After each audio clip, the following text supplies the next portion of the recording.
a darle a record aquí para que no se me olvide. Entonces vamos a comenzar. Tenía una pregunta ahí de más o menos como para pesar, tipo rompehielo, pero es el reino, de acuerdo a lo que pudieron más o menos ver, la genealogía, las preguntas y todo eso.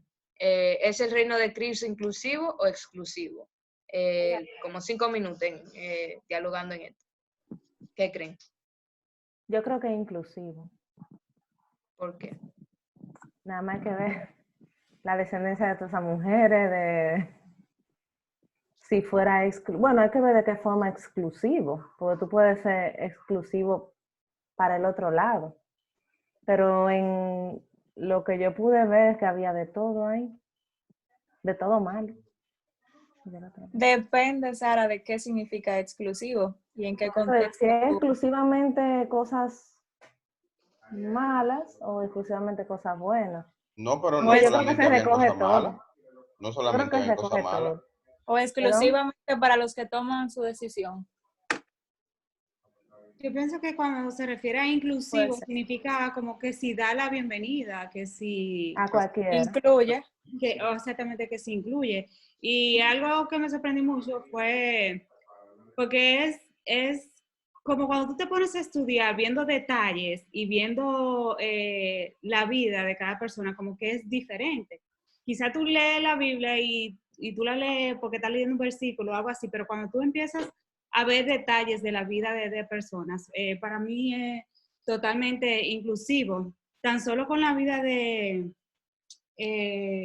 Raab, ya con eso, o sea, decía perfectamente que ella era una prostituta y esa cosa, y venía de Jericó. Ya para mí eso me da a entender específicamente que era inclusivo.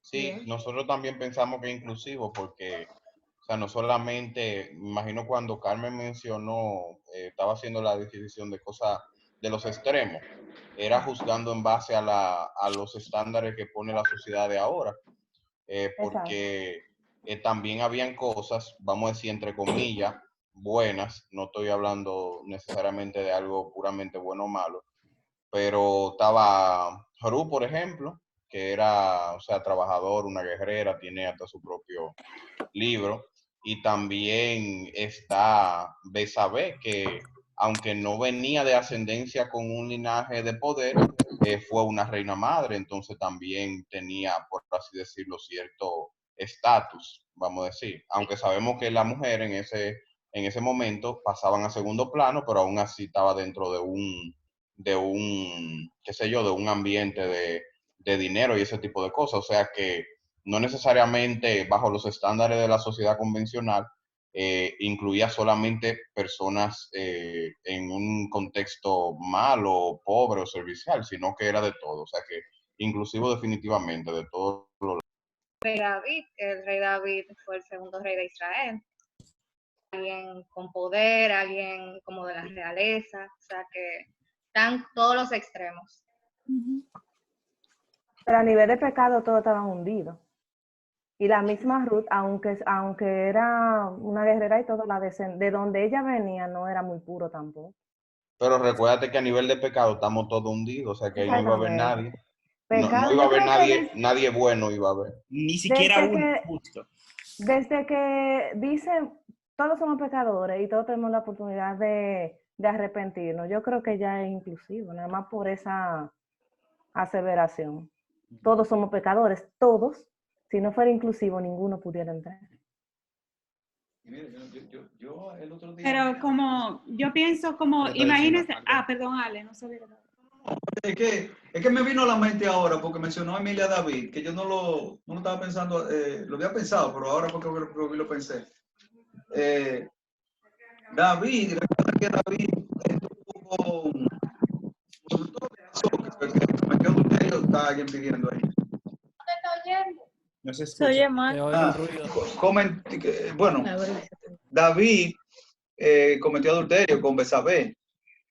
Y vino, bueno, el hijo murió, pero luego después de todo el asesinato y todo, cuando mandó a Urías al frente para que lo mataran, Entonces, habiendo pasado todo eso, vino, sí, el arrepentimiento de David, todo eso.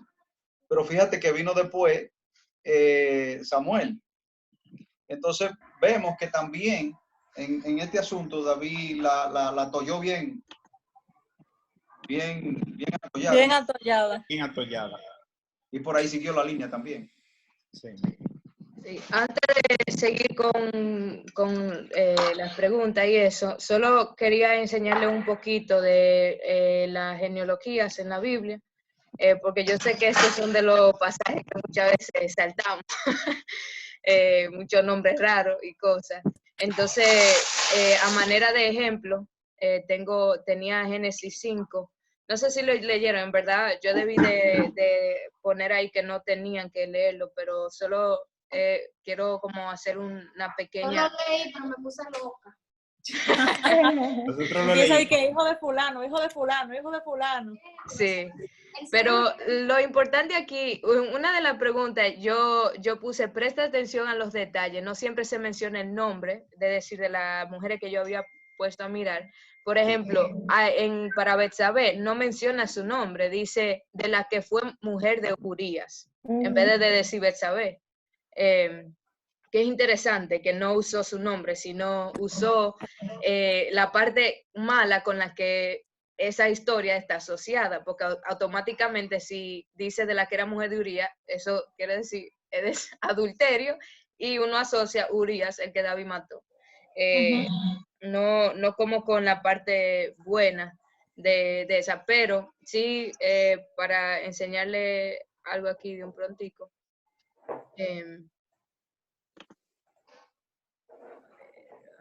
Yo lo voy a share entera. Okay.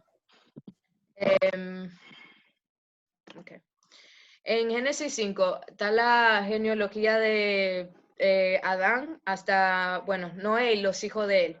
Pero solo quería presentarle un poquito porque el pasaje, de hecho, déjame buscarlo.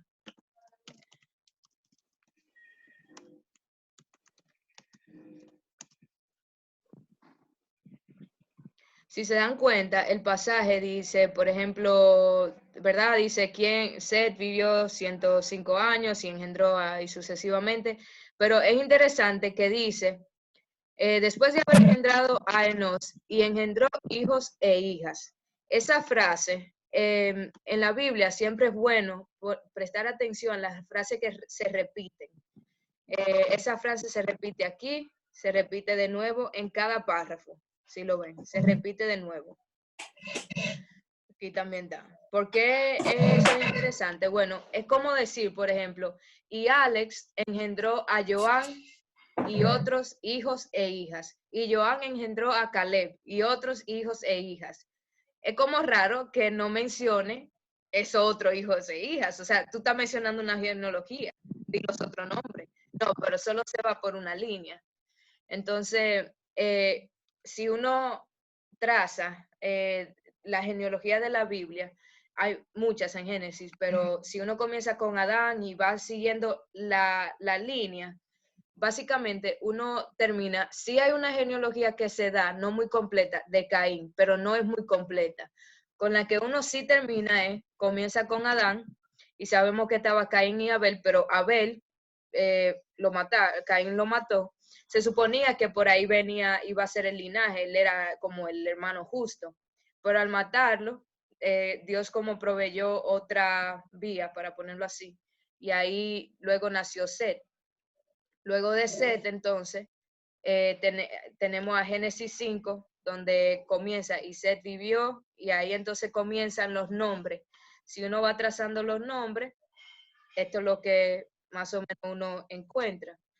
Y luego en Noé se dividen aquí, pero sigue, ustedes se van a dar cuenta que aquí no va a seguir la línea, va a llegar un tiempo que ya la Biblia no importa, sino que sigue por aquí. Entonces, finalmente, ¿verdad? Israel, y llega Jesús.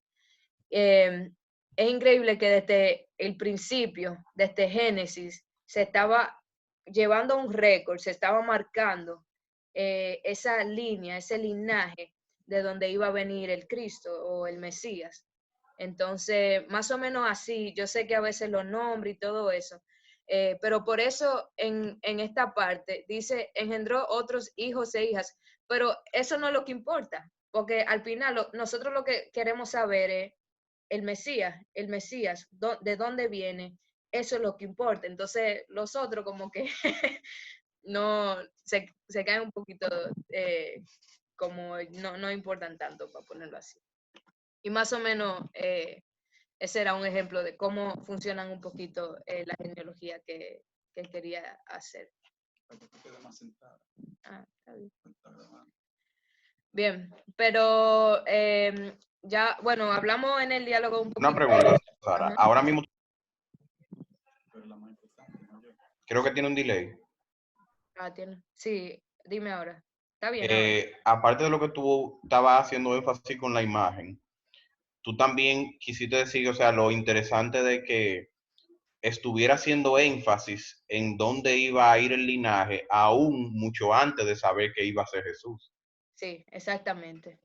Sí, ese como el punto que quería hacer, que desde Génesis, mucho antes de que Cristo viniera y que supieran que era Jesús esa persona, como que se estuvo marcando cierto linaje, estaba ya en un sentido como casi predeterminado, que había un linaje, las promesas de que iba a venir a través de Noé, de Abraham, luego de David, esos pactos que Dios hace con esa gente, se mantienen. Entonces, sí, eso más o menos era como el punto y como lo interesante, cómo Dios mantiene esa línea. Y pasa muchísimas otras cosas entre las otras genealogías de Caín y del otro, pero eso no importa, es como en ese se enfoca más o menos. Bien, hablamos un poquito del principio ya cuando hacía la pregunta, pero bueno, cuando hicimos la pregunta de si como el Evangelio de Cristo, el reino es inclusivo o exclusivo. Quisiera puntualizar de dónde, ¿quién fue que mencionó que Rahab venía de Jericó? Creo que fue Yaneli, ¿verdad? Sí. Sí, ¿de dónde venía Ruth? ¿Saben de dónde ella era? Yo estaba leyendo y ella viene del incesto de Lot con una hija. No, o Ajá, sea, de su mujer. ella es moabita. Moabita. Moab. Ajá, Moabita. sí. ¿Y leyeron la historia de Tamar? Sí. Sí, eso no es PG-13. Justamente Sí. yo le decía a ese, óyeme, ¿en qué cabeza? O sea, porque es que, en serio, no hemos entrado tanto en la mañana teniendo esos tiempos que muchas veces tenemos que pararlo, porque ya las niñas están ahí o ya hay que ir a hacer otras cosas, pero en detalles, en tonterías, se nos va horas buscando. Espérate, porque yo leí en otro lado tal cosa, espérate, déjame ir ahí, vamos a buscar qué fue lo que yo leí ahí. Y se nos ha ido... Para que, así mismo, para que ustedes lo sepan. O sea, escudriñar cada cosita, pero espérate, porque vimos que allí decía esto y de tal mujer esto. Valió la pena la cuarentena, nada más por eso. Ha valido la pena, de verdad. Pero la historia de Tamar es un chisme de barrio de mal gusto. ¿Verdad? De verdad que sí. Nosotros hicimos un poco de trampa con el diccionario de Nelson. Ya. Pero más o menos vieron lo que pasó y quién era ella. Sí, porque en el diccionario te da como todos los pasajes puntuales y era más rápido. Nosotros entramos también, pero no a todo, específica algunas cosas que dijimos, no, espérate, vamos para allí porque realmente como que no, una herramienta, señores, que lo que dice Ale, o sea, esto de la cuarentena ha llevado a uno a escudriñar cosas. Señores, esa aplicación de la Biblia en línea, eso tiene un sinnúmero de cosas ahí que te llevan y te enlazan informaciones increíbles, señores. Chequen eso para que ustedes vean. Yo no sabía. Esa es la de YouVersion, que tú dices. Sí. Es increíble la cantidad de cosas que puede uno buscar. Sí, es muy completa la aplicación. Increíble. Hasta te da una introducción de cada libro de la Biblia. Como te hace como un resumen introductorio de lo que significa, qué ha apuntado el escritor, o sea... Yo creo que incluso tienen video, hay una parte que uno le puede y dar audio, video de y audio también. Sí, hasta te la lee la Biblia si tú no quieres leerla. No, a mí me gusta leerla porque eso de esa voz que tiene y dijo José, no me gusta. Como Siri. Pero sí es interesante porque tú comparar una Biblia con otra, tú te pone los versículos como, o sea, donde hace énfasis en el Antiguo Testamento o tal cosa. De verdad que estoy sorprendido. Entonces, tú has leído la Biblia del oso también. ¿Quién es el oso? Tú no, Eddie la ha leído, la Biblia del oso. ¿Cuál es esa Biblia, Eddie? Se la dejo de tarea. No, pero, hablando de tarea, esta. Sara, Ajá. yo estoy perdida. O sea, tú dejaste una tarea de leer, aparte de hacer el Padre Nuestro. Sí, déjame, ya que tú hiciste esa pregunta. Adolfo me dice que, y creo que es cierto, yo lo que hacía era que estaba mandando la tarea por el grupo, pero luego entre los comentarios, alguna gente Pues yo no la vi. Ajá, exactamente, se le perdía, no la veía y todo eso. Entonces, yo mandé un link y lo puedo reenviar hoy, pero mandé un link por el WhatsApp de vamos a decir, una página que he creado para que todo esté... Lo importante.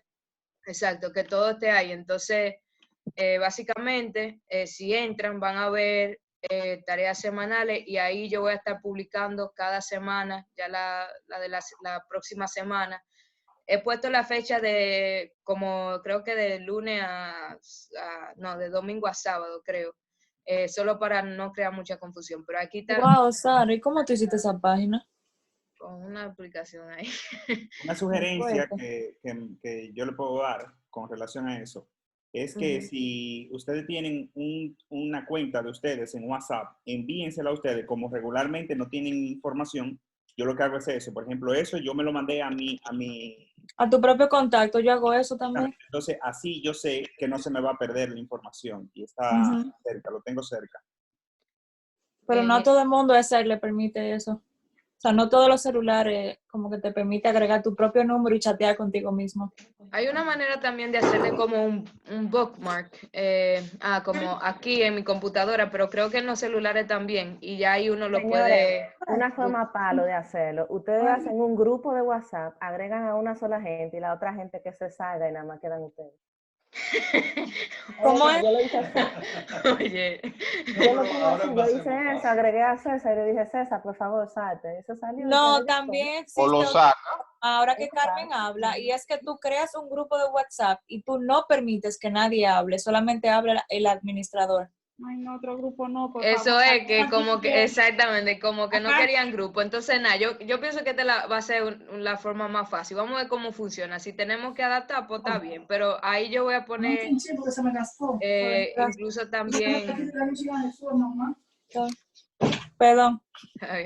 Los recursos que video, el PDF va hasta aquí, por ejemplo, le dan al botón aquí, el video ahí, y los videos de la clase van a estar aquí también. Entonces ahí pueden, para lo que falten o algo así, ahí pueden ver los videos. Entonces ahí va a estar... Ahí sale hasta toda la maña que uno hace. Sí, entonces ahí ya no tienen que como estar buscando y adivinando y todo eso. Bien, entonces quedamos en de dónde eran Ruth y Rahab de Jericó. ¿Saben dónde queda Jericó? ¿O dónde quedaba? Allí. Lo buscamos en el mapa, Yanel y yo, nos hemos vuelto exploradores ahora. Y en la Biblia de nosotros está... Tengo mala memoria, pero sé que está cerca del río, un poquito más hacia arriba. Entonces, lo que Yanel y yo discutíamos es que aún en el Nuevo Testamento, en la distribución, sigue en el mismo lugar. No hubo cambio, porque si nos damos cuenta, hay ciudades como que se desaparecieron o se movió, pero ellas siguen en el mismo lugar. Eso pudimos notar. Ya. Si recuerda la historia de Josué, cuando Josué y Caleb están del otro lado del río, y ellos van a cruzar y están viendo la tierra. Ellos ven unos pueblos, pero entre uno de esos ven a Jericó, pero la razón por la que ellos lo creyeron, pero fueron como 10 hombres, si mal no recuerdo. Y ellos llegaron con mucho miedo de que, hay unos gigantes, que no sé qué cosas, que tenemos y no vamos a poder con ellos. Y por eso resulta los 40 años en el desierto, que ellos se la pasan ahí, algunos no van a poder entrar a la tierra prometida, pero acuérdense que el concepto de la tierra prometida era Canaán. Entonces, Jericó era como el mismo Canaán, a veces un sitio, a veces como un poco más grande, igual que Israel. Israel es a veces una persona, a veces un sitio, entonces a veces un reino, a veces dependiendo del tiempo se pone un poquito confuso, pero por lo menos en ese tiempo, en esa época, era parte de lo que es Canaán. Entonces, en otra palabra, Rahab era cananita, se diría. Canaán. De Canaán, exactamente. Pero ¿por qué las preguntas, todo esto? Bueno, y también ¿leyeron el pasaje de Abraham que puse ahí?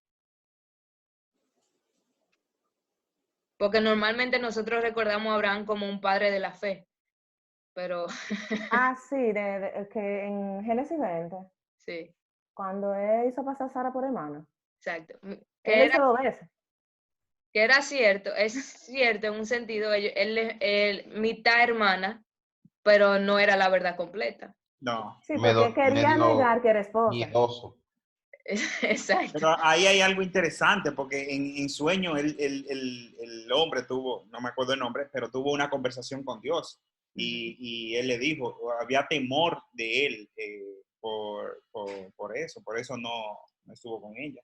Sí, es interesante que Abraham, a mí me gusta esa historia, de hecho, porque Abraham viene y, de hecho, cuando están dialogando con el rey en ese tiempo de Egipto, Abimelech, le dice como, no, yo te hablé mentira porque yo tenía miedo de que tú no obedecieras a nuestro Dios y que entonces tú la tomaras y que no sé qué cosa. Y él tenía miedo porque esa gente son malas, esa gente de Egipto son malas. Y realmente el que terminó teniendo fe fue Abimelech, no fue Abraham. Abraham fue el que falló. Sí, entonces a mí me gusta mucho esa historia porque es increíble cómo Abraham usó el pretexto de que es una nación que no conoce de Dios para decir su mentira y terminó siendo al revés. Pero sí, entonces muchas veces lo conocemos como el padre de la fe, pero sin embargo, y esa fue una de las cosas que él hizo. Sabemos también la historia de Agar y todo eso. Pero también dentro de eso, ¿verdad? Hubieron sus cosas buenas, ciertamente. Pero como han dicho ya, o sea, es cierto, cada uno, los reyes, no sé si en algún punto han leído la historia de los reyes, pero toditos son malísimos. La historia de los reyes es muy violenta, bueno, un reguero de cosas desastrosas, pero entre todo eso, es interesante que cuando hablamos del tipo de rey que es Jesús y el tipo de reino en el que viene a traer, eso no es un linaje del que un rey quisiera venir. No sería como el tipo inmaculado que uno se imaginaría. Pero no sé si pudieron reflexionar un poquito en eso y tal vez, bueno, en eso respondemos la pregunta, obviamente. Yo creo que sí, como han dicho, en muchos sentidos es inclusivo. Algo que me gusta mucho de la razón por la que hice la pregunta de dónde eran por lo menos Ruth y Rahab, que son los que se mencionan de otros países. Porque muchas veces nosotros tenemos el concepto como cristianos de que Jesús murió en la cruz y luego el libro de Hechos es donde marca cuando el evangelio va hacia los gentiles. Pero Dios tenía ese plan desde mucho antes. Desde Génesis, cuando Él escogió a esa gente de otras naciones, es cierto, Él escogió a Israel, pero aún escogiendo a esa nación y a ese pueblo desde antemano, Él ya tenía en mente que el evangelio y el reino de Dios no era solamente para Israel, sino era más grande, para más personas. Era, como hemos estado hablando, inclusivo. No solamente era para su pueblo escogido. Y eso se ve desde Génesis. Abraham fue escogido para bendecir a las naciones, no solamente al pueblo de Israel. Entonces, por eso me gusta, porque es una historia que enseña que el plan de Dios y el corazón de Dios en el evangelio que llegara a las naciones no está en el libro de Hechos, está mucho antes de Yo eso. creo que, Sara, yo creo que también en los Salmos se menciona como de adorar al Señor en las naciones, algo así. Uh-huh. Que Sí. no solamente, incluso creo que los Salmos fueron escritos por los propios judíos, David está incluido entre ellos. Pero mucho, o sea, es interesante que muchos de ellos abarcan las naciones, dicen como que adorarle a las naciones, te bendeciré en las naciones. Y es muy interesante que lo diga en el Antiguo Testamento. Uh-huh. Sí, había un concepto de que el reino de Dios era como, abarcaba mucho más de lo que muchas veces imaginamos. Pero sí, más o menos, yo espero que cuando pongo las tareas y eso, normalmente como lo hago es, o sea, les guío y luego simplemente un diálogo, o sea, qué vieron y eso, y eso es lo que yo veo. Por eso a mí me gusta ver el linaje de Cristo en ese sentido. Pero vamos a ir, luego, ese fue como, digamos, otra pequeña introducción. Pero ahora lo que vamos a hacer en las próximas semanas, vamos a comenzar desde el principio y ir como en una trayectoria a ver un poquito el concepto de lo que es el Mesías, lo que es un rey, y ir por ese linaje más o menos, como uno dice, y entender un poquito qué se esperaba y qué vino Jesús a hacer. No sé si tienen algún otro comentario, algo que les gustó, que vieron, alguna pregunta. Sí quiero, pero libre, o sea, pero quiero en algún momento, algo que me sugirió Cindy, es dedicar un tiempo para el punto número 2, aunque es opcional, pero dedicar un poquito de tiempo si tienen alguna pregunta, el que dice nivel más profundo y crítico, para algunas personas que lo leyeron o que tienen alguna pregunta aunque no lo hayan leído y ese tipo de cosas. Pero ahora podemos abrir un poquito el diálogo de qué le gustó, qué vieron o qué le enseña personalmente del reino. ¿Cómo? Sí, que Julia sí está tratando de entrar, pero estaba poniendo esto. Ya. ¿Qué vieron cuando pudieron ver eso? O si pudieron más o menos, como lo puse así, ver un poquito de lo que yo estoy hablando. ¿Se vio? Yo realmente no llegué ahí. Mi vida Bueno, está un poco complicada ahora mismo. por ejemplo, yo he estado, independiente de esta lectura, claro, he estado estudiando, porque estaba leyendo el Viejo Testamento, estaba leyendo un poquito sobre los reyes, tanto de Israel como de Judá. Y prácticamente se puede ver que la mayoría de los reyes, en la descendencia específicamente de Judá, eran reyes que habían apartado su corazón de Dios. Entonces empezaron a hacer idolatría, empezaron a quemar incienso, a adorar a otros dioses y todo eso. Pero habla específicamente de dos reyes que sí tuvieron temor en cuanto a su corazón. Y podemos ver, por ejemplo, en la descripción de su vida, de cómo el Señor recompensó eso. Inclusive había, creo que si mal no recuerdo, era Ezequías, si mal no recuerdo, y decía, vamos a buscarlo aquí. Ezequías, exactamente, y creo que Josías, creo que sí que Josías, y decía cómo el Señor había puesto una maldición sobre él, pero el Dios saber cómo iba su corazón, cómo él quería cumplir y hacer las cosas bien delante de él, él dijo, bueno, por lo que yo he visto que hay en tu corazón, como yo te voy a recompensar y no voy a permitir que tú veas el fin del reinado o que la maldición que él había hecho caiga sobre ti, sino que va a suceder después que tú mueras, ya tú no vas a estar cuando estés. Entonces podemos ver cómo Dios recompensa, aún ya Dios habiendo realizado la maldición sobre ese momento o ese reinado, cómo él cambia porque está viendo la actitud en el corazón de ese rey.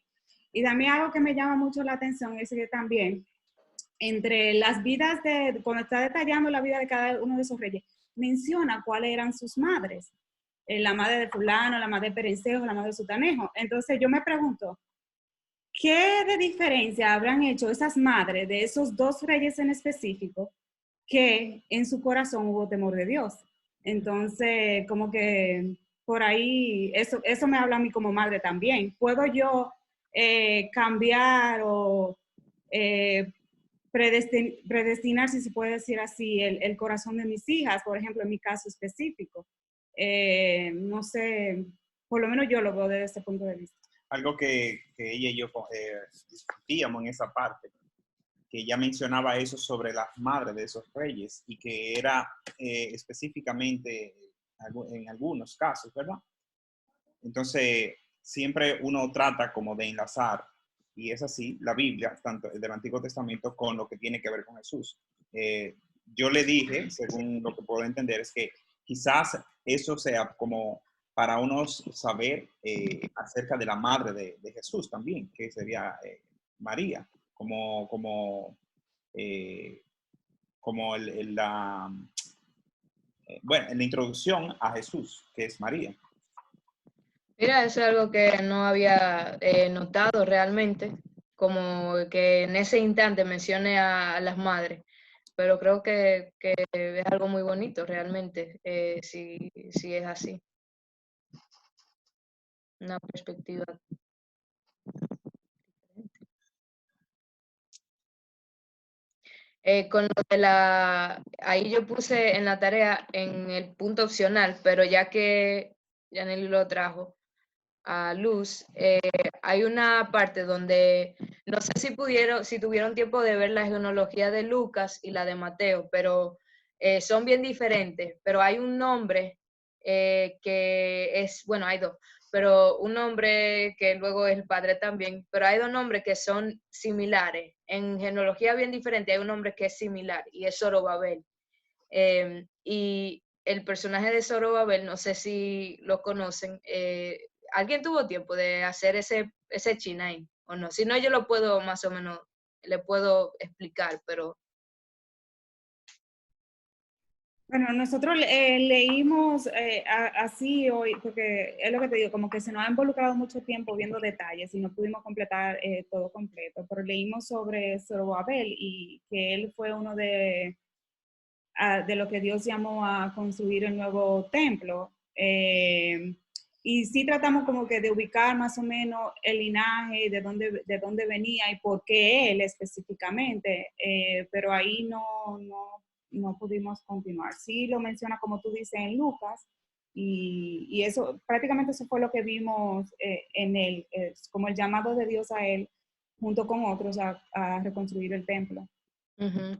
Sí, él es conocido por eso, por la reconstrucción del templo, para ponerlo así. Voy a enseñar aquí unos pasajes y también abrir el PDF para explicar un poquito, tal vez como... Déjame abrirlo para luego enseñarlo. Los dos. Aquí. Porque, Janely, tú mencionabas que hubo una maldición sobre uno de los reyes, de que la maldición era que el hijo, él no iba a haber hijo que iba a estar en su trono. En otra palabra, ahí se cortaba el linaje. Si se corta el linaje, entonces, o sea, lógicamente pensando, pues no viene Jesús. Jesús se suponía que iba a venir del linaje de David. Si el linaje se corta, pues no va a venir, a menos que tuviera otro hermano o algo así, pero no iba a venir del linaje de ese, por lo menos, del de rey. ¿Van conmigo hasta ahí? Sí. Bien, entonces... Oye, volviendo a lo de Lucas y Mateo, en el link que tú pusiste, hablaba de eso, sobre el sobre si había un hermano se me fue la idea, con relación a José y la descendencia de José y los diferentes nombres. O sea, que si, por ejemplo, el papá de José no tuvo hijo mayor, Si no tenía hijo, entonces, ajá. Sí, termina. Sí, lo que pasaba y bueno, es como lo que normalmente con las mujeres también. O sea, si había un matrimonio, eso está en Levítico, se le llama matrimonio, bueno, en inglés se llama levirate marriage, tendría que buscarlo, levirito, no sé. Pero la historia en el Nuevo Testamento de cuando van a donde Jesús y le preguntan, si una mujer se casa y luego muere su esposo y luego se casa con otro y eso pasa como 7 veces, ¿cuál será su esposo? No sé si recuerdan esa historia, pero la idea ahí es que en el Viejo Testamento. si yo, por ejemplo, digamos, esto va a ser medio raro, pero estoy casada con papi, para ponerlo de ejemplo, y yo no, y él se muere, pero yo no tengo hijo, entonces el hermano de él, decir Alberto, entonces se casaría conmigo, me tomaría como esposa y trataría de, en un sentido, darme hijo. Es una forma de Dios proteger en un sentido y cuidar, porque de nuevo las mujeres no tenían elección. No, Pero, por ejemplo, dice, por ejemplo, que ese hijo que tú tuviste con Alberto no le pertenecería a Alberto, le pertenecería a Alex. Por ser el primogénito, creo que eso, o el mayor. Como para que Alex pudiera mantener su linaje, si se puede decir. Sí, exacto. Exacto. Que por eso fue que Onán no quiso tener relaciones con Tamar. Exacto. Sí, que hubo maldad en su corazón. Exacto. Pero dice exactamente que fue porque él no quería que el hijo que tuviera con ella fuera del primer hermano de Iba a él. ser su hermano. Y ya había fallecido. Él sabía que sí, exacto. Sí, exactamente. El tema aquí es que se debe mantener el linaje del reinado. Entonces, si el hermano no es rey, se tiene que mantener. Y si cortan la línea con el rey, que ya Nelly mencionó, entonces ahí ya hay un problemita, porque Dios prometió que iba a venir a través de ese linaje específico, no del hermano. Entonces, bueno, para verlo en contexto, y ver cómo yo a veces uso el PDF este. Aquí habla de un poquito de quién era Zorobabel. Dice, entonces salió mensajero del Señor, por mandato del Señor habló al pueblo diciendo, esto Ahora, una pregunta. Ajá. ¿Habían 2 Zorobabel? ¿Hay 2 Zorobabel? ¿O es uno solo? Sí, es uno solo. ¿Es el mismo? Okay. Sí. Lo que pasa es que como yo me lo encontré en la descendencia, entonces después, como leí lo que tú pusiste a accionar, o sea, leí lo que tú pusiste, no leí lo que había que entrar, no me adentré. Y dije, ¿será el mismo o será que hay 2? No sé. Sí, no, es el mismo. ¿Por qué no me está...? Ok.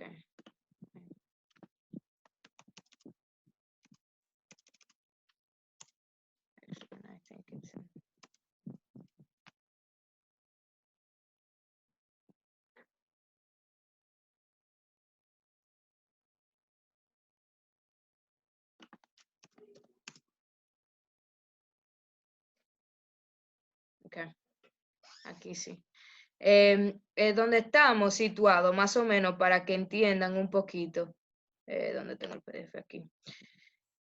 Zorobabel está aquí, es decir, después del exilio. Entonces ya estamos en el momento donde ya Israel y Judá no son nación, Babilonia tomó poder de ellos, estamos en el exilio. Cuando Babilonia tomó el imperio, tomó posesión de Judá, destruyeron el templo. Entonces, el templo está destruido y por eso luego le permiten regresar en olas, no regresan todos de una vez, pero regresan en olas y Zorobabel está encargado de construir el templo. Luego viene Esdras, enseña la ley, y luego viene Nehemías y construye la pared como de la ciudad, para ponerlo así. Entonces, más o menos en ese tiempo es que está Zorobabel. Pero si retrocedemos un poquito, en el tiempo de Jeremías, y quiero que vean algo, a veces los nombres de los reyes son un poquito diferentes, porque si van a Bible Gateway aquí, cuando yo lo busqué, el de Jeremías, va a aparecer otro, dice aquí, Conías. Ven que dicen Conías, pero si van a la letra A, por ejemplo, aquí, Jeconías, y ahí entonces le da, eso lo quiero poner por si acaso no encuentran el nombre que yo tengo aquí. Es porque, bueno, es por eso, porque a veces pone nombre diferente, pero nada, hijo de Joacim, entonces nos situamos aquí, hijo de Joacim, aquí está el rey, aquí, y en el tiempo de Jeremías. Entonces, estamos un poquito antes del exilio ahora, vayan conmigo, un poquito antes del exilio, Jeremías le da como una maldición, una promesa a este rey. Vivo yo, declara el Señor, aunque Conías, hijo de Joacim, rey de Judá, fuera un anillo en mi mano derecha, aún de allí lo arrancaría. El símbolo del anillo aquí, que también puede decir sello, los reyes usaban un anillo para mandar, como cuando hacían guerras o algo así, usaban un anillo y a veces ese era como el sello de que la autoridad. Entonces, cuando mandaban una carta o pasaban un decreto o una ley, iba ese sello. Entonces, en este caso, ese anillo representa cierta autoridad de un rey. Y ahí cuando dice, aún de allí lo arrancaría, en otra palabra, y si siguen leyendo, lo que va a pasar es que lo que la profecía está diciendo básicamente es que va a quitar a la descendencia de ellos, básicamente, o sea, la va a parar, ya, no más reyes que se pongan de su linaje. Y como explicaba, si pasa eso, entonces Jesús no va a venir de ese linaje, tiene que haber otra forma. Y eso presentaría un poquito de contrariedad con el pacto que había hecho Dios con David. Entonces ahí entra Zorobabel. Ahora avanzamos un poquito en la historia al exilio. Y bueno, si leen por aquí y todo eso, pero aquí quiero enfocarme un poquito en el último pasaje. Dice, y la palabra del Señor vino por segunda vez a Hageo ese día, y habla a Zorobabel, gobernador de Judá, diciendo, él era gobernador, pero, o sea, también fue, como dijo Ezer, para reconstruir el templo. Yo estremeceré los cielos y la tierra, y volcaré el trono de los reinos, y destruiré el poder de los reinos de las naciones. Chequen bien el lenguaje aquí que se está dando, un lenguaje de naciones, de imperio, de reino, ¿ok? Porque acuérdense que los judíos pensaban que el Mesías, ¿quién era que iba a ser? Era una persona que iba a destruir el imperio romano, el reino, ese era el tipo de Mesías que ellos estaban esperando. Y es precisamente por eso, porque las profecías muchas veces lo presentan de esa manera. Dice, y volcaré el carro y a los que montan en él, y caerán los caballos y sus jinetes, cada uno por la espada de su hermano. Presten atención. En aquel día declara el Señor de los ejércitos, te tomaré a ti, Zorobabel. Él escoge a Zorobabel, hijo de Salatiel, siervo mío. Cuando ustedes vean la palabra hijo del hombre, hijo de Dios, siervo, pastor, como pastor de ovejas, esos títulos se refieren, son judíos, pero son títulos para como judíos, pero se refieren, son como un tipo de Cristo. Están haciendo una como una referencia a Cristo. ¿Okay? Exacto, apuntan a Cristo. Entonces, la idea de que a Zorobabel lo llamen como siervo mío tiene un significado muy específico. Luego dice, declara el Señor, y te pondré como anillo.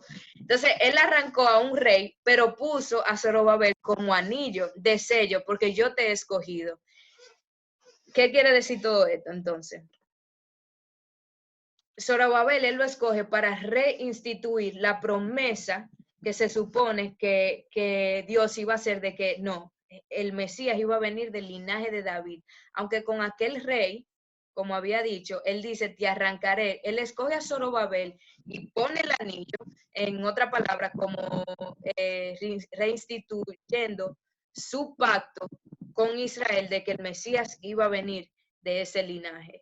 Entonces, y Zorobabel, su principal reconocimiento es construir el templo. No sé si se acuerdan de una frase en el Nuevo Testamento que Jesús dice, pero él dice,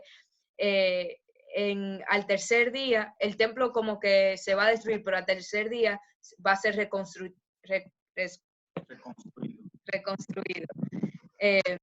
Entonces, no sé si ahí van siguiendo. Zorobabel es como un tipo, es increíble, que de las dos linajes, de Mateo y Lucas, al ser tan diferentes, pero en algo tienen en común a Zorobabel. Y es un tipo, hace referencia a Cristo. Es como una representación de lo que el Mesías, de lo que Cristo iba a hacer. ¿Van por ahí? ¿Me entienden ahí? Está bien. Está recording. O sea que, sí. ¿Entendieron esa parte? Entonces, ahí más o menos es como, lo quería decir porque, Yaneli, que traíste ese tema, es como así, o sea, Dios tiene gracia aún en eso. La maldición no le cayó a él, sino después de él. Y luego así aún, él buscó la forma de mantener su pacto, aún con lo malo que fueron esos reyes, muchos de esos reyes, en muchas ocasiones. Pero sí, es como uno ver la fidelidad de Dios incluso en eso. Pero buen punto. Es que es interesante ver, porque como hemos estado viendo, cada uno de lo que corresponde al linaje han tenido tuvieron falta, o sea, pecado, cosas terribles que tú dices, pero ¿cómo va a ser? Entonces, aún así, Dios endereza el camino para traernos, o sea, para llevarlo y enderezarlo. O sea, tú te pones a ver cada detalle de cada cosa que hacían y tú dices, no, pero que es imposible esto y estos hombres que eran hombres de Dios cometiendo tantas cosas, o sea, tantas cosas tan raras. Sí. Y por ejemplo, también pon tú el mismo Ezequías, después que él se encargó de destruir todos los templos que habían de otros dioses, después de que él trató de limpiar absolutamente todo y encaminar todo a que todos fueran a adorar a Dios en vez de otro ídolo, ¿cómo viene su hijo y viendo todo lo que su padre hizo, hace totalmente lo contrario? Uh-huh. Sí. No, la historia es muy interesante, la historia de los reyes, en verdad. Y pasa mucho, es muy activa. Y eso, pero... Mira, Salomón con todas esas mujeres que tuvo y siendo un hombre que pidió al Señor sabiduría y después se pone a quemar incienso con mujeres de una cosa que tú dices, ¿y cómo va? Pero eso somos nosotros, así mismo somos nosotros. Sí, así es. Ahí era que quería llegar yo también. Eso somos nosotros. O sea, yo hago lo mismo que hace Salomón. Y lo mismo que hizo David, y lo mismo que, o sea, uno lo ve, pero es como que, o sea, lo natural que sale es juzgar. Mira cómo hicieron esa gente eso, pero dime tú, yo hago lo mismo. No, y no tanto, y quizás no lo mismo, quizás ahora peor lo hacemos, porque de otra forma. Entonces, eso decíamos Yanel y yo, eso es como una forma de nosotros vernos a través de esas personas. Que ese soy yo. Uh-huh. Ese soy sí, yo. lo chulo del evangelio es eso, o sea, uno ve ese linaje y luego se supone que el pueblo de Dios y ese linaje fue escogido para representar a Dios. Ellos estaban supuestos, todas las leyes, los mandamientos eran una representación, extender el reino, literalmente. Ellos fueron escogidos para extender el reino de Dios, para que cuando la gente viera al pueblo de Israel, la gente viera a Dios. Pero ninguno pudieron, nosotros no podemos, y ahí entra Cristo, y Él es la persona que cumple con lo que ese linaje, o sea, Él toma todo esa maldad y la vence, y cumple con lo que ese linaje debió de ser, el que cumple la ley 100%, el que representa perfectamente, Él es la imagen del Dios vivo, o sea, es increíble cómo Él cumple exactamente el propósito de lo que el pueblo de Israel estaba supuesto a hacer. Eso es el Mesías, eso es lo que él estaba supuesto a hacer y eso mismo hizo y transforma la historia. Y eso hace con nosotros también el Evangelio. Como decimos, eso somos nosotros. De ese linaje nosotros también venimos, ese somos nosotros. Pero Dios, Jesús y el Evangelio están en el negocio de transformar, de completar lo que nosotros hemos quedado a corta o hemos roto. Realmente es algo muy bonito, sí. No, que estaba pensando hace un tiempo, Pablo compartía también sobre el pacto unilateral de Dios con nosotros. Porque desde el principio en Génesis, él dijo, yo haré. Y Dios prometió que lo iba a hacer. Y todo lo que pasó de ahí en adelante, y siempre Dios cumplió y sigue cumpliendo su promesa. Porque como decía Sara, Él es fiel en todo lo que Él ha prometido. Hay una teoría que yo le quisiera enseñar. No, quiero siempre decir eso, es una teoría, pero dentro de los muchos argumentos de las diferencias entre Lucas y Mateo, hay algo en Mateo que no se ve en Lucas y es el tema de las 14 generaciones. Entonces voy a ir aquí un pronto. Pero de nuevo, es mi favorita teoría y yo creo que es una muy buena. Pero, o sea, hay muchos argumentos por las diferencias de estas dos.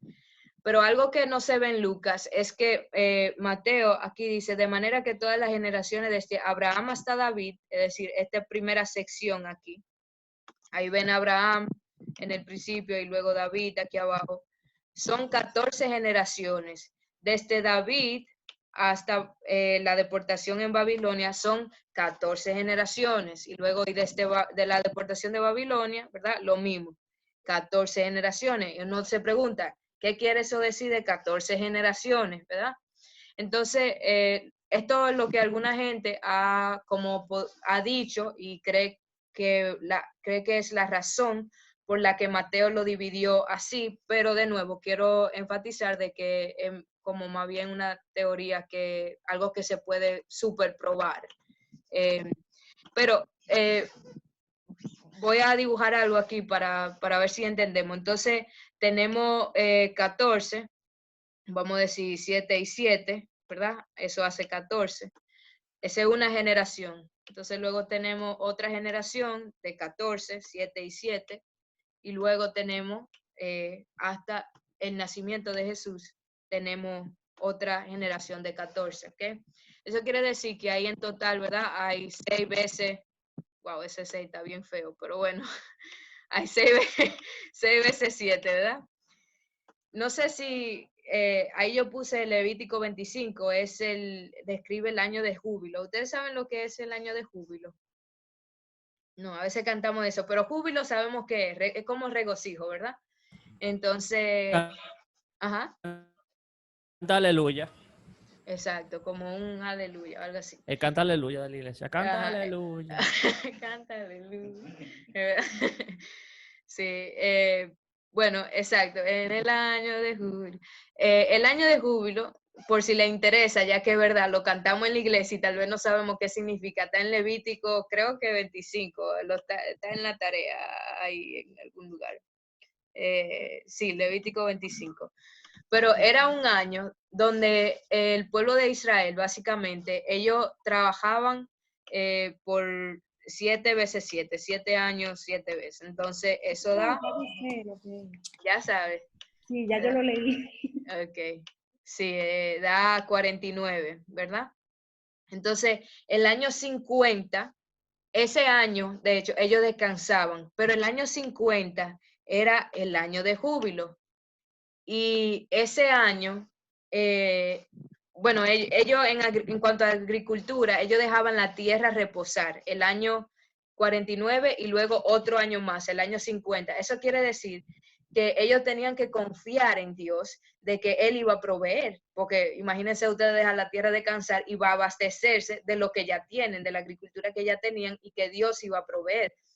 Cuando uno lee la historia, el pueblo de Israel rompió eso muchísimas veces, porque había que confiar en Dios, pero sigan un poquito con la idea aquí. Entonces, la idea va en que el año de julio es un día donde los esclavos eran liberados, la tierra descansaba y toda deuda que una persona tenía contra otra era quitada, o sea, anulada, ya, paga.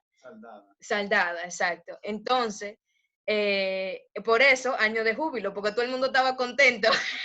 Era el año como donde se comenzaba algo nuevo, o un ciclo nuevo.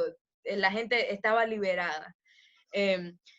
Lo que mucha gente piensa, la razón por la que Mateo tal vez dividió en 14 y 14 generaciones, porque como ven, tenemos 6 veces 7, eso ya lo expliqué, tenemos 1, 2, si uno sigue contando, dicen que a la crucifixión sería el último 7, donde vendría el año de júbilo.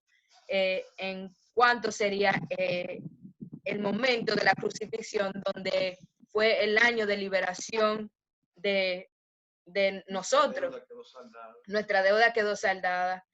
Nosotros fuimos liberados de la esclavitud del pecado y en un sentido fue como un año de júbilo para nosotros.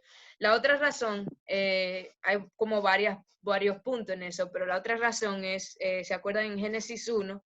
La creación fue hecha en 6 días. Entonces ahí tenemos como, digamos, el día 1, el día 2, son representaciones. El 7 por completo, el día 1 completado, el día 2 completado, sucesivamente. ¿Se acuerdan qué hizo Dios el día 7? Él descansó. Nosotros a veces tomamos esa palabra como que Dios se echó una pavita y que chill, pero obviamente Dios no necesita descansar. Y entonces, un sentido mejor es como después de Dios esos 6 días, haber terminado todo, el día 7, el Shabbat, el descanso, es también, se descansa porque he completado la obra, he terminado el trabajo. Y por eso es Shabbat, porque ya los 6 días de la semana trabajé, pero ya el 7º día de descanso, la obra ha sido completada. Y si de nuevo vamos con este tema, ¿verdad? En la crucifixión, la obra de vencer el pecado y la muerte fue completada, consumado es, para ponerlo así, ¿verdad? Entonces, algunos dicen que es otra de las razones. La última es algo que yo puse ahí, es muy común, se llama gematria, no sé cómo se dice en español, pero es muy común. ¿Me siguieron en esos 2 puntos? Sí, ok. Porque sé que a veces con los números y eso puede ser un poquito complicado, pero la última otra razón también por la que tal vez el número 14, ¿qué tiene de importante el número 14? En el judaísmo hay algo, como había dicho, que se llama gematria, que se usa mucho y es cuando ponen números a letra. Entonces, si uno cuenta a 14, el nombre de David, por ejemplo, uno oye no hay vocales, ¿ok? Entonces, lo que ustedes en hebreo, como se escribía, sería una D, una V, o ese, lo que representa ese, y una D, ¿ok? Si para más o menos entiendan, voy a hacer la primera, pero sería como Aleph, Bet, Gimel, Dalet, ¿ok? Dalet es como la D en hebreo. Entonces, eso sería 4, como decir A, B, C, D, 4, ¿ok? Luego vendría la Vav, entonces Aleph, Bet, Gimel, Dalet, He, Vav, 6. Y luego, como había dicho, una D de nuevo, otra Dalet. Y el número que eso da, si lo calculamos, es 14. Entonces, alguna gente creen que detrás del símbolo del número 14 está en que Jesús fue como ese tipo, lo que David iba a ser, el rey conforme al corazón de Dios. Y por eso también el tema del 14. De nuevo, quiero enfatizar, es una teoría, pero es algo que nos pone a pensar realmente. Y sí me gusta mucho porque creo que sea cierto o no, habla a nosotros de lo que es la crucifixión. Pero puede ser posible.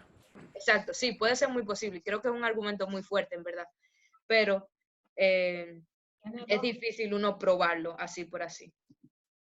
Pienso que, como tú dices, o sea, es una teoría, pero muy, muy lógica, como dice Rafa también. Hay muchísimas cosas que tú dices, ¿por qué? O sea, porque tienen un sentido y no están ahí simplemente porque están. Porque, por ejemplo, ese número 7 se repite tanto, 70 veces 7. O sea, se utiliza en otras partes donde se le da énfasis y no sé, no simplemente coincide con eso, porque por ejemplo también están los días del desierto, 40 días en el desierto, los 40 días de Jesús en el desierto, perdón, los 40 años de Moisés en el desierto. O sea, como que hay números que se repiten y no simplemente porque coincidió. O sea, hay algo y eso llama mucho la atención a uno, el por qué se repiten ese tipo de cosas. Los 40 días de Moisés en el desierto, los 40 días, cuando dice que el Espíritu como llevó a Jesús, la palabra también ahí, donde, el pasaje de la tentación, que nosotros le titulamos la tentación de Jesús, o Jesús el tentado, algo así le titulan, pero es en el desierto también que pasa, increíblemente, y son 40 días, entonces como, ¿qué está pasando aquí? Pero sí. Yo creo que detrás de los números, cuando ellos deciden hacer ciertas cosas, sí, a veces sí hay, lo digo porque no quiero tampoco irme como que muy lejos y uno tiene que tener cuidado, pero sí hay muchos simbolismos que ellos usan para demostrar Jesús es el Mesías, el año de liberación ha llegado, el año de júbilo ha llegado, y como todo esto, sí ellos lo usan mucho de esa manera, entonces no me sorprendería en verdad, pero era algo, a mí me habla, las 14 generaciones me gustan mucho porque me habla y me recuerda lo que significa la cruz, entonces por eso quería compartir eso con ustedes, pero sí.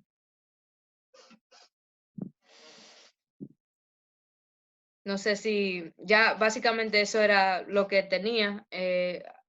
Hay más otras cosas ahí que hay en lo de más crítico y profundo, pero esa era como creo que lo que quería puntualizar, lo de Zorobabel y las 14 generaciones.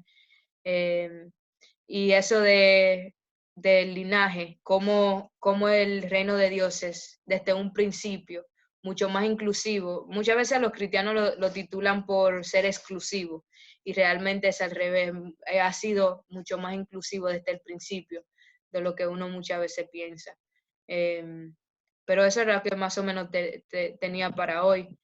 Si tienen algún comentario, pues bien, si no, podemos cerrar con... ¿Alguien hizo el Padre Nuestro o no? Y no si hay preguntas.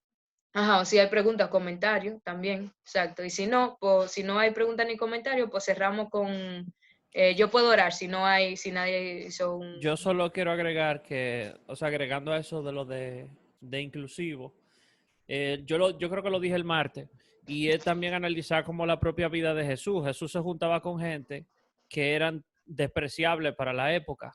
Él se juntaba con cobradores de impuestos, él se juntaba con prostitutas, él se juntaba con gente mala, con Zaqueo, con el propio Mateo, que era un cobrador de impuestos. O sea, gente que era, para la época, incluso desafiaba la autoridad de los que sí eran respetados por un tema del corazón.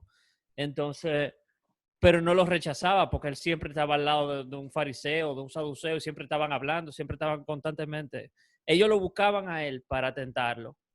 Y él no se iba nunca. Él lo enfrentaba y siempre le hablaba de frente. Entonces, yo pienso que sí, que es bastante inclusivo. O sea, a todos los niveles posibles. Incluso, Rafa, cuando tú dices eso, me viene a la mente Nicodemo, que ellos tienen un encuentro y Jesús lo acepta, lo habla con él y no le es, o sea, fue un contexto diferente a como habían venido en los otros pasajes. Y luego, no sé si saben eso, pero en la historia Nicodemo está cuando van a enterrar a Jesús. Nicodemo aparece en la historia de la crucifixión y resurrección de Jesús. uno no sabe con certeza y puede decir si él creyó de verdad que Jesús era el Mesías, pero es interesante que él pudo identificarse e ir a como ahí donde pasó todo eso, y que la Biblia lo menciona. Nicodemo es el joven rico es otro. El joven rico es otro que yo sepa, pero no sé si, a veces la gente hace teoría, por eso lo digo, pero para mí es otro. También el joven rico fue como que, ok, una persona con dinero, joven y con dinero, y se acercó a Jesús y hablaron un rato. Y él no lo rechazó ni le mandó una no sé qué, un asunto ahí autoritario. No, lo aceptó y le dijo la verdad. Exacto. Trató de llegar al corazón. Sara, yo tengo una locura en mi mente y yo estoy como luchando, lo digo o no lo digo, porque realmente no es el punto. No es el punto del no está en el estudio, pero al ver la pregunta, yo no sé por qué mi mente se fue para allá. Entonces no sé, como que si controversia y algo, una locura. Yo estoy totalmente de acuerdo, o sea, en que el reino de Dios incluye a todos. De hecho, yo puedo ver mi vida y definitivamente que tiene que ser inclusivo, porque si no yo no tuviera, o sea, definitivamente. Y estaba leyendo la palabra también aquí, déjame ver, en Juan. Primera de Juan 3:2 dice: amados, ahora somos hijos de Dios y aún no se ha manifestado lo que hemos de ser, pero sabemos que cuando Él se manifieste seremos semejantes a Él, porque le veremos tal como Él es. Y todo aquel que tiene esta esperanza en Él se purifica a sí mismo, así como es puro. Esta parte que viene, la que todo aquel que comete pecado infringe también la ley, pues el pecado es infracción de la ley. Y sabéis que Él apareció para quitar vuestros pecados, y no hay pecado en Él. Todo aquel que permanece en Él no peca. O sea, ahí estamos todos incluidos. O sea, todo pecado, pero ya vino el que quitó el pecado. O sea, no importa tu condición. Pero, cuando leí la pregunta, yo no sé por qué yo me fui a la... ¿Cómo que se llama esa palabra siempre difícil para yo pronunciarla? ¿Cómo que se dice? ¿Predeterminación? ¿Cómo es? Sí, predestinación. Cuando tú estás predestinado, entonces...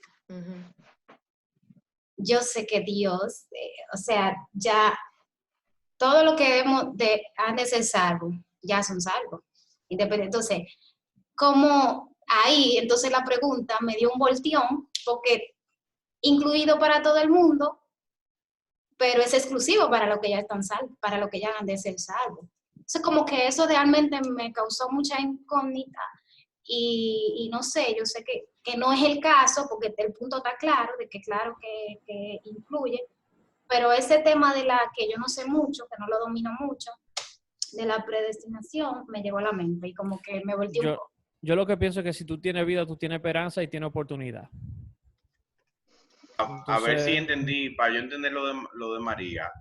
O sea, la cuestión es si la salvación está predestinada. Esa sería la cuestionante, María. Ajá, exactamente. Está profunda, María, pero me gusta. Y la salvación está predestinada, o sea. Entonces no es tan inclusivo. No es tan inclusivo, o sea, sí para toda condición de hombre, pero ya los que han de ser salvos, ya están ahí, van a ser salvos, aunque todavía... Y los otros se quedaron, entonces no es tan inclusivo, ¿verdad? ¿Cómo que? No sé, es las dos cosas, ¿tú entiendes? Pero ese es el punto, Eddie, sí. Antes de que Sara... no digan ustedes. Algo que ayuda a tener un poco de descanso en cuanto a eso, María. Y me voy a apartar un poquito toda evidencia de escritura que existe y me voy a basar en lo que voy a decir únicamente en lo que en los últimos años han tratado de demostrar muchos científicos en cuanto precisamente a la salvación, o sea, como el sentido de la salvación, porque muchas veces se está buscando precisamente si la salvación está predestinada, que es lo que tanto fuñen, por así decirlo. Entonces, si la salvación está predestinada y tú tienes la opción en este mismo momento de cuestionar si tú estás dentro de ese predestino o no, y por tanto tomar una decisión en cuanto a tus acciones, pero ya tú entendiendo el Evangelio y sabiendo que, o sea, que existe un perdón para los pecados pasados y los futuros, si estuviese predeterminada, el simple hecho de tu poder entender que está predestinada y tomar una decisión conforme a ese conocimiento, cambia el hecho de que esté predestinada.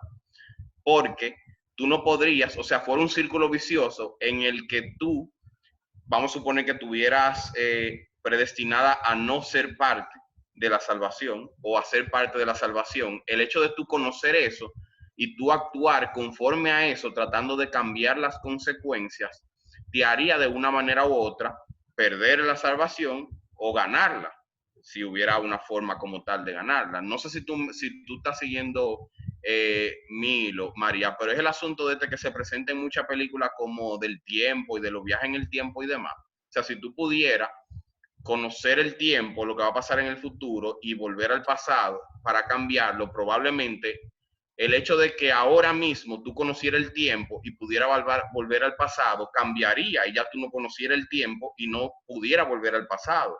Entonces una cosa anularía la otra.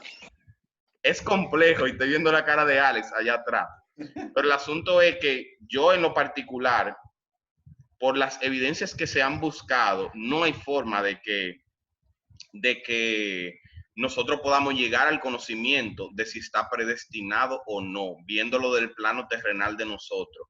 Ahora, a donde me lleva a mí el Evangelio a reflexionar es realmente si está predestinado o no, importa, porque o sea, el camino hacia la salvación es claro y nosotros no podemos cambiar la naturaleza de pecado que tenemos, más sí tenemos la posibilidad de tomar la decisión de tener fe en el que sí puede cambiar esa naturaleza de pecado, que ya te ha dicho que es la única manera. O sea que si tú quieres no descansar, o sea, agobiarte la mente en una posibilidad que te daría una respuesta que a ti no te gustaría, y que ahora mismo tú tienes por fe la respuesta de una respuesta que sí te permite así ser incluida en el reino, la decisión, entiendo yo, que tú deberías de tomar en qué creer está clara. Está profundo, Eddie. Los dos, María y es que esa pregunta, o sea, no exactamente la pregunta, pero sino el sentido que tiene la pregunta me la he hecho en algún momento. Yo tengo otra pregunta. Yo creo que también todos nos la hemos hecho. Eso es bien complicado. Y eso que Eddie dijo, eso tú tienes que tener, hay que digerirlo. Porque es algo que surge, es natural. Y es como dice Eddie, yo tengo que descansar, porque yo viendo mi condición de pecado, cada día, cada segundo, cada momento, yo no cumplo con nada, yo no sirvo para nada, o sea, para ir delante, y ni siquiera para ganarme la oportunidad de pedirle a Dios una oración. O sea, no hay forma de yo, y entonces ya yo estoy predestinado, pero yo tengo que descansar. Es como tú dices, o sea, yo tengo que descansar mi mente en eso, porque... O sea, sí, exacto. Sara, anótalo por ahí, temita. La inquietud de la pregunta no quita en ninguna manera la verdad del Evangelio. O sea, yo tengo claro todo eso. De hecho, la misma verdad del Evangelio me permite a mí, de hecho, de cuestionar. De hecho, sí debo pensar en muchísimas cosas. O sea, yo he creído, yo estoy dentro de lo que voy a creer en el Señor. O sea, pero sí me llega la pregunta porque como estamos estudiando y estamos tratando, o sea, es un tema que sale a flote, tú ves. Y realmente, o sea, como acabo de leer también el versículo que leí de Juan, tú ves, que está claro, el Señor está diciendo, ustedes todos pecaron y aquí está el que quitó el pecado. O sea, ahí está bien. Pero sí me llega las dos cosas, es como que son verdad y como que no es que me quite el gozo ni nada de eso, yo más bien me preocupo si realmente he creído o no, claro que sí, pero sí la inquietud no tiene nada que ver con la verdad del evangelio, sino que sí sale en el estudio y eso. Yo creo, María, que si la evaluamos a raíz de lo que tú, de lo que tú estás planteando, se puede decir entonces las dos cosas. El reino de Dios es un reino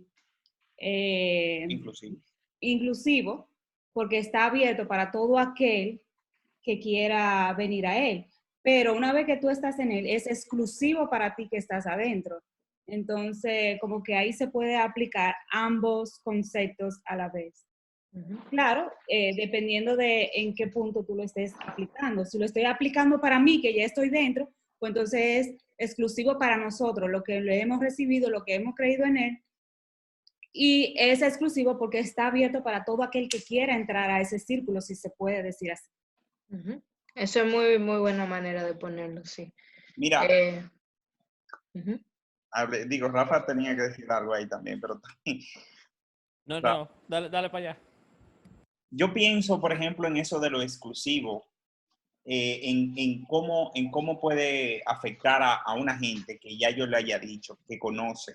Por ejemplo, yo sé que es inclusivo para todo aquel que está cerca de mí, porque yo le puedo hablar, pero esa persona no lo ve el hecho de que se le está incluyendo en que sea parte de algo, y pienso, wow, se están perdiendo de algo, que lo tienen aquí, quizás han escuchado, no de vía mía, sino de otro, que le haya hablado o de cualquier otra forma.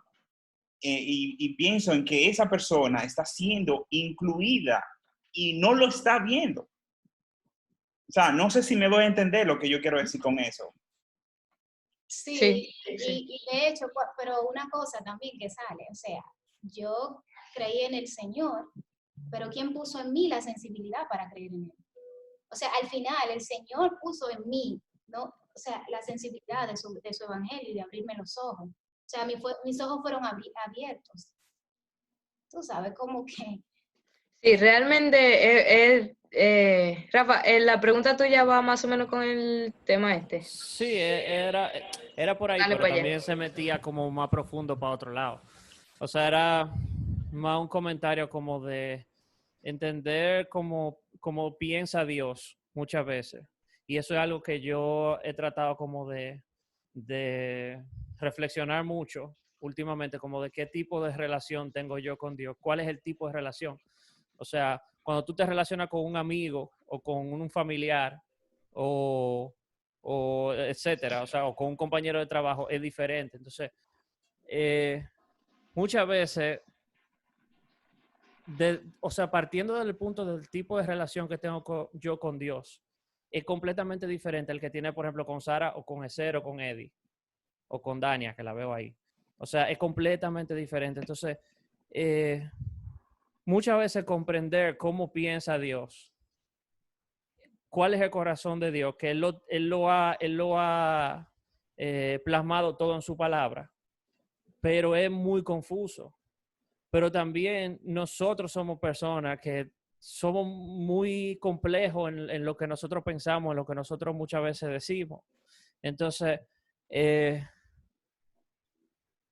cierto lo que dice Eddie, es como que hay que aprender también a descansar en eso, como a soltar un poquito y a, qué sé yo, uno a veces quiere buscarle como la quinta pata al gato, que es bueno cuestionarlo, y yo también lo hago bastante, pero no sé, son cosas que muchas veces me llenan como de más inquietudes. Por ejemplo, si estamos predeterminados, entonces, ¿por qué el mandamiento de ir y predicar por el mundo, por las naciones? Y si estamos todos predeterminados, ¿para qué predicar? O sea, pero también es un asunto de que Dios quiere que salga de uno eso. O sea, hay como tantos elementos incluidos que, no sé, a veces deja como a uno más inquieto de la cuenta. Por lo menos a mí. Ese podría ser un temita que podemos hacer. Exactamente, es lo mismo que Emilia y yo estábamos diciendo aquí. O sea, y recuerdo una prédica, creo que me parece que fue de Pablo, cuando hablábamos del propósito, cuál es el propósito de Dios con nosotros, y al final glorificar, llenar la tierra de su gloria. Entonces, si nosotros tomamos, por ejemplo, el ejemplo de Zorobabel. O sea, se mueven cosas que en el momento no están a la altura de nuestra decisión, porque nosotros no podemos ver como el panorama completo. O sea, que nosotros dejemos de hacer o hagamos alguna cosa, claro que se van a mover cosas, pero al final el propósito de Dios es el que se va a cumplir. Entonces, si queremos ver la predestinación como del panorama completo, claro que sí, que el propósito se va a cumplir. Pero nosotros, o sea, nos ha dado la libertad de nosotros ser parte de, si así lo queremos. Pero si no, también Él lo va a cumplir, aún no usándonos a nosotros. Para ponerlo así, el debate clásico tiene muchísimas cositas y no sé qué, interpretaciones y cosas, pero mayormente se va a tratar de eso, de cómo a ciertos pasajes, cómo son interpretados y ese tipo de cosas.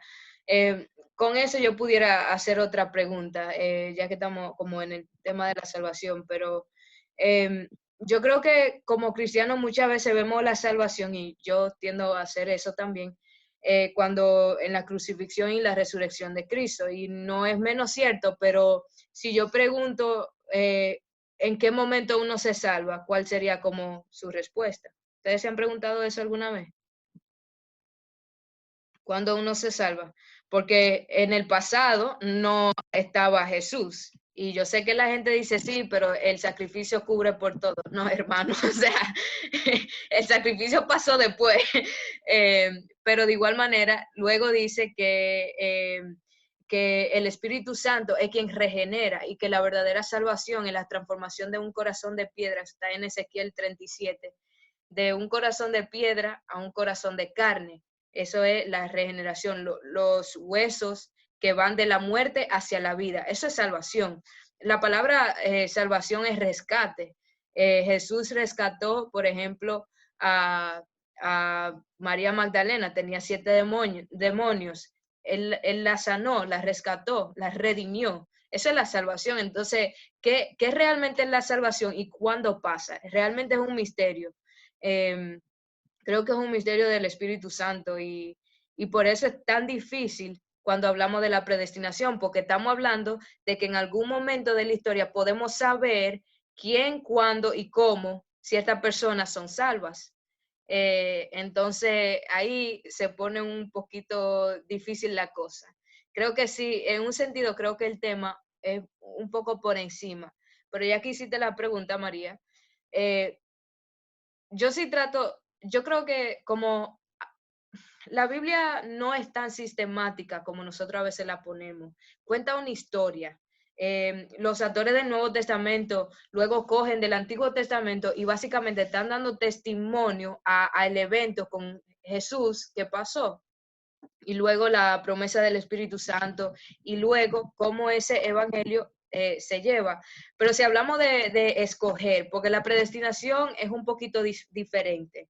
Es como la predestinación va con lo que él estaba diciendo, más o menos. O sea, el propósito de Dios, bueno, eso sabemos que se va a cumplir, la voluntad de Dios se va a hacer. Pero cuando hablamos de escoger, es decir, cuando Dios escoge quiénes son salvos y quiénes no. Cuando vemos la Biblia, incluso, Él escogió al pueblo de Israel. Él escogió a Jesús, Él escogió a Zorobabel, Él escogió a 12 discípulos, pero a través de cada uno de esos escogidos, su reino fue expandido. No sé si me doy a entender. Entonces, yo creo que hay y de nuevo, yo sé que esto no ofrece una respuesta clara, pero creo que nos deja pensar un poquito más allá del debate o argumento clásico que muchas veces tenemos en nuestra mente, de que o somos escogidos o no. ¿Qué tal si Dios escoge a algunos para que el evangelio llegue a otros? De manera que tiene un poquito de eso de que es inclusivo, pero hay algunos, o sea, Él escogió a David. No hubo rey como David. Entonces, y a través de él escogió a Moisés para un plan específico, pero ¿para qué? Para salvar a su pueblo. Entonces, yo creo que a través de la historia de la Biblia, por lo menos, uno ve que sí, Dios escoge cierta persona para cierta cosa, pero al final de la historia, lo que por lo menos yo veo es que el evangelio se expande, que llegue a las naciones, que llegue. Y en eso, eso no quiere decir que si la gente lo recibe o si ya Dios de nuevo lo predeterminó, algo así, de que si la persona iba a ser salva. Pero sí creo que podemos ver el tema de que yo creo que sí, que es un poquito, está supuesto a ser inclusivo el evangelio, pero yo creo que sí, como ya Nelly dice, pues lo que está dentro, pues se hace un poquito exclusivo. Y diría de nuevo, la salvación es algo, para mí, yo sé que yo soy salva porque tengo la conciencia del Espíritu Santo, pero ¿en qué momento yo fui salva? Yo te puedo decir que a los 5 años, yo vi ustedes han escuchado esa historia, pero en la iglesia cuando hicieron el drama, José Luis, que jugó el papel y se le veían todos los pelos del pecho y todo, que jugó el papel de Jesús y todo eso, pero yo no sé si fue donde primero me introdujo al evangelio. Yo no sé si yo fui salvo en ese entonces, porque mi concepto del evangelio ha crecido, pero muchísimo. Y yo recuerdo también mi época de karate, donde yo aún más profundo entendí lo que fue la crucifixión y la resurrección. Entonces, ¿en qué momento yo fui de verdad salva? No te puedo decir. Es como difícil realmente eso de la salvación. Y creo que a veces los cristianos, nosotros hemos sistematizado mucho ese concepto de la salvación. Y para mí es más un misterio de lo que nosotros pensamos. Yo sé que eso no tal vez ofrece, tal vez te deja con más preguntas que respuestas, pero a veces yo soy así. A mí me gusta preguntarme más que a veces responderme yo misma. Entonces, no sé. Pero así más o menos lo que pienso. Pero es un tema muy profundo realmente. Cuando tú decías, porque puede prestarse a confusión, que los que estaban antes de Cristo, ¿cómo fue salvo Abraham? ¿Cómo fue salvo Moisés? ¿Cómo fue salvo? Entonces, lógicamente entendemos y sabemos que vino el sacrificio de Cristo. Más adelante, ellos estuvieron de aquel lado, nosotros estuvimos de este lado de la cruz. Pero ciertamente, ¿cómo fueron elegidos, o sea, escogidos, como está la palabra que estamos usando? ¿Cómo fueron salvos entonces Moisés, Abraham y toda esa gente del Antiguo Testamento, David, entre otros? Sí, hay un pasaje en Hebreos que dice, por fe, tal persona, por fe, tal persona, por fe, tal persona, y al final del día, ellos por fe obedecieron a Dios y nosotros por fe hemos creído en el Evangelio de Jesucristo. Y creo que en un sentido así sucesivamente será. Pero de nuevo, tú preguntaste, María, hiciste la pregunta de que sí, pero ¿quién nos ilumina, quién nos abre los ojos para ver, para tener esa fe? Dice un pasaje en Juan, dice que el Espíritu Santo es quien nos convence del pecado y como que no nos quita la incredulidad, pero nos ayuda con la incredulidad, más o menos. Es más o menos así como dice el pasaje, pero la idea de que es el Espíritu Santo, entonces soy salva yo incluso antes de yo tomar una decisión o después que tomo la decisión, porque si ya el Espíritu Santo me dejó ver, pues ya yo lo tenía dentro de mí, tal vez es un tema muy complejo, de verdad. Pero tú sabes que es bueno meditar. Y eso como que una de las cosas que la Biblia manda, como a meditar en este tipo de cosas, como a darle la vuelta, que eso, buscar dentro de la palabra respuesta, porque yo sé que hay respuesta dentro de la palabra. Aunque a lo mejor nosotros no la comprendamos mucho, pero es bueno como que eso quede como en nuestra mente, que medite, que cale en nuestra mente. Uh-huh. Sí, al final del día nosotros salimos bendecidos de ver que Dios es mucho más por encima de nosotros y de lo que nosotros podemos entender, nuestra capacidad mental. Entonces. Exacto. Por eso te decía al principio como que, ¿la hago o no la hago? Pero realmente no era como una pregunta en sentido como que yo estaba atormentada por eso, ni nada por el estilo. Es simplemente una pregunta que surge de estudiar y digo yo, ay, me viene eso porque es una cosa que que se ha estudiado, que se ha hablado y realmente yo no tengo una respuesta total a eso. Como dice Rafa, hay muchísimas cosas del Evangelio que aún son misterios. De hecho, mi misma salvación es un misterio, porque es que todavía yo no puedo entender cómo yo soy salvo. O sea, mi nivel de entendimiento no puede llegar allá. Entonces, como que eso me lleva a escudriñar, como dice Eddie, entonces eso me lleva a todo lo que han dicho, quizás yo no estaba viendo algunas cosas, y me lleva más incluso más cerca del Señor. Porque que, oye, al final esto se resume en que esto es un milagro del cual yo estoy gozando. O sea, independientemente, predestinación, no, qué sé yo qué, es un milagro, definitivamente. Entonces, no, quería dejar eso, como que no es, si yo hice esa pregunta, no es que yo estoy desesperada, sino que en el estudio. De verdad sí vino a mi mente, o sea, y la quise compartir. No es que yo estaba loca, ni que me estaba poniendo loca por eso, ni que creo aquella cosa, no, nada de eso. Sí. No, yo me hago preguntas que si yo la digo a veces me dicen hereje. Entonces, eso es bueno, hacerse por lo mismo, por lo que tú dijiste realmente, hacerse preguntas y cosas así. Siempre y cuando, exacto, hay un nivel que sí, que se puede, cuando trae ansiedad, miedo, ok, ya ahí hay que, ¿verdad?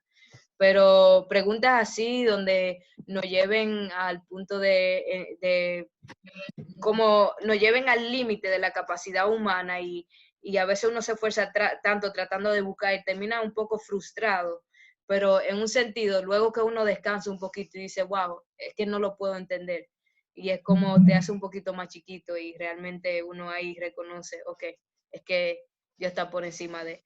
Entonces, y eso yo creo que es lo que Rafa decía, es la verdadera meditación, es cuando ponemos la cosa en su lugar. Dios está mucho más allá de lo que yo puedo imaginar. Eso es contemplación. Entonces yo creo que sí, que de vez en cuando, siempre y cuando, obviamente, ¿verdad? No haya como esa, pero sí, es bueno hacerse, a mí me gusta, yo lo disfruto hacer. Mira, yo incluso esta semana escribí varias preguntas como para meditar precisamente de eso. La tengo aquí escrita. Dice, ¿por qué yo creo en lo que creo? Esa es una. ¿Y qué me lo confirma? ¿Y de qué forma he podido experimentarlo? O sea, son cosas que yo he estado tratando como de pensarlo. ¿Por qué yo creo en esto? O sea, ¿qué yo he visto que me hace que yo crea en esto? Hay muchas cosas, muchísimas cosas. Y yo puedo quizás mirar a mi pasado hace, qué sé yo, 5, 10, 15 años atrás.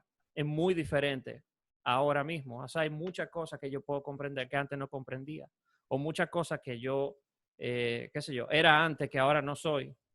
No sé. Hay como tantas cosas que se puede sacar como de esa reflexión. Como tú dices, o sea, yo puedo verme ahora y puedo ver lo que yo era antes en mi vida anteriormente. O sea, hay muchísimas cosas y es bueno que a uno le surjan esas preguntas. Muy bueno, porque eso es lo que hace eso hace entender a uno que Dios te está hablando. Yo lo veo así y a mí también, como dice Sara, me llegan muchísimas preguntas que si yo dije, espérate muchachos, ¿qué es lo que yo estoy pensando? O sea, con relación a eso. Y simplemente es como a lo que dice, volver y descansar. Porque yo tengo que entender que yo estoy por debajo de Dios. Dios está, pero muy por encima de mí, muy por encima. Que yo no entiendo ni siquiera lo que está pasando con muchísimas cosas. Nuestra mente es muy limitada, nuestra capacidad. Y lo que yo estoy pensando ahora, yo digo, este muchacho está viendo una cosa, como dice, mira, este muchacho, ¿qué es lo que está diciendo ahí? No sabe ni siquiera lo que está pensando o diciendo, porque yo no, estoy limitado. Y yo creo que eso nos lleva a descansar más, a saber que tenemos que descansar.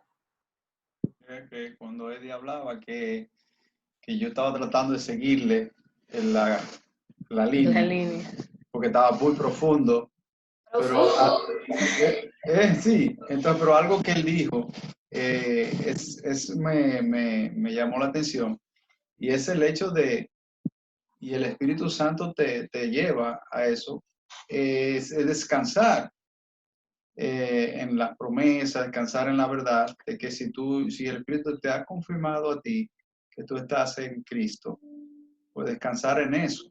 Eso Entonces eso lleva a que tú puedas, como dice Sara, bueno, pues puedo hacerme las preguntas, puedo pensar en todas esas cosas y pues no me va a quitar nada, porque estoy seguro en Cristo. Y como él también, o sea, la voluntad de Dios se va a hacer y descansar en eso, de que... Exactamente. Que hay cosas que hay piezas que uno no la va a ver o no la va a ver, pero Dios la tiene todo bien. Y entonces al final, siempre recuerdo un ejemplo de la soberanía de Dios que José Alberto compartió en un sermón. Estaba pensando en estos días en eso. Que uno está en un barco de esos grandes que son como si fuera de crucero, ¿verdad? Que ahí cabe muchísima gente y ahí hay de todo adentro, ¿verdad? Entonces tú andas en el barco, te mueves para allá, para acá, para acá. Cuando tú quieras te metes ahí en el barco, pero al fin de cuentas el barco lleva un destino. O sea, va a llegar a un lugar que se determinó que iba a llegar. Aunque tú ahí adentro cruzas para allá, cruzas para acá, cruzas para acá, cruzas para todos lados. Pero al fin de cuentas, si uno está en la mano de Dios, el destino va a ser la voluntad de Dios al final de todo. Brinca, patalea y lo que sea. Lo que hemos visto hoy, que aunque el pecado del hombre y todas las cosas, Dios le dijo a Abraham, yo haré. Y eso es todo. Que el hombre ha querido tirar para otro lado. Al final de cuentas, lo que Dios dijo que él iba a hacer, lo va a hacer. Y eso habla mucho. Sí. Wow, qué interesante. Cada grupo tiene, el grupo pasado, señores, nos fuimos al 666, que se me para que sepa. Ya ustedes saben, diálogos muy diferentes. Cuando yo estaba explicando los numeritos de lo de David, Cindy me preguntó lo de el 666, porque es un cálculo que hacen para una persona histórica. Entonces ella me preguntó sobre eso, ajá, que yo creía del número de la bestia y cosas. Ya ustedes ven ahí.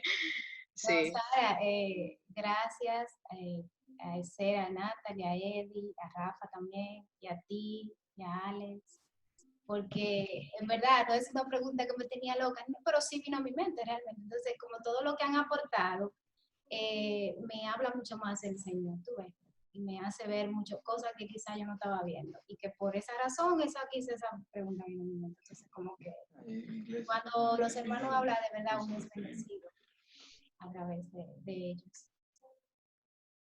Qué bueno. Bueno, pues déjame orar para concluir el tiempo. ¿Hay alguien que lo tiene? Es que yo pensé que lo hizo. Pero en serio que están Tania, Juan y Yulisa, pues ellos no han dicho nada. Déjeme decirle algo ahí rápido. Ya están como oyentes. Rápido. Esther me escribió a mí, no sé si lo puso en Pasión por la Biblia, creo que no. Le dio jaqueca. Espérate. Yo no. Ese, tú dijiste ese. Lester. Esther, te confundí, es que a mí se me cruzan los Yo también dije, pero está ahí, él lo podía decir.